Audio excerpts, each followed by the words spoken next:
लगायत हाम्रो team रेफ्रीहरू whole team सबैजना अगाडि बढिदिनु होला। रेफ्रीहरू गत वर्ष उपविजेता होइन नेपाल रेफ्रीहरू सबैजना अगाडि आइदिनुहोस्। अहिले यही कोर्टमा खेलेर तपाईँ चाहिँ विजेता बन्नुभएको छ, उपाधि विजेता बन्नुभएको छ।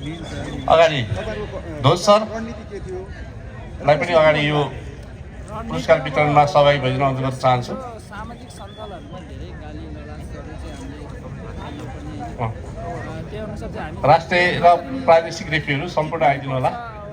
दबाब धेरै थियो, त्यही भएर त्यस्तै गरी अलिकति टाइट गेम थियो। उद्घोषक त्यही भएर हामीलाई लामो समयमा दिनुभयो। मा त तपाईँहरू पराजित निलम बज्राचार्य लगालग त्यसपछि कुनै खेल पनि हार्नु भएन।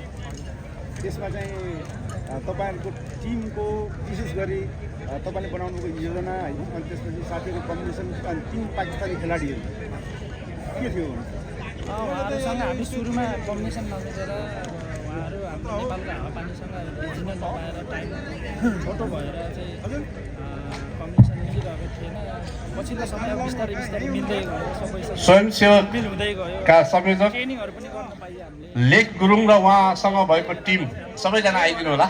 लेख भाइ सहज भयो भनौँ। तपाईँले धन्यवाद। यो दर्शकको भिड थियो नि हाम्रो। वीरेन्द्र खड्काज्यू जहाँ कहीँ हुन्छ कि अगाडि उपस्थित भइदिनु होला। दर्शक एकदमै मोटिभेट कति गर्छ? एकदमै गर्नुहुन्छ। जस हौसला प्रदान गर्नुहुन्छ जस हामीलाई। उहाँहरूको हौसलाले गर्दा नि हामीले अलिकति शङ्कर गुरुङ इनर्जी जीवन भण्डारी एकदमै खुसी लाग्छ। अन्य साथीहरू उहाँहरूको टिमको बिचमा हामी खेल्न पाउँदा एकदमै लेख गुरुङ यहाँको टिम अगाडि आइदिनु होला। यहाँको फर्स्ट सेटमा त तपाईँहरू चुक्नु भएको थियो नि। खटाई यहाँको साथ अविस्मरणीय रहनेछ। फर्स्ट सेटमा त्यही त मोटिभेट गरे हो। दर्शकको त्यो कराई हुटिङ पनि सुनिन्थ्यो। दर्शक पनि हो प्लस हाम्रो टिमभित्र अब अलिकति तलमाथि अब चान्स बलहरू चाहिँ गिराउन नसक्ने, त्यही भएर हामीलाई अलिकति भारी पर्न गयो। धन्यवाद। ल यति भएपछि पुग्यो।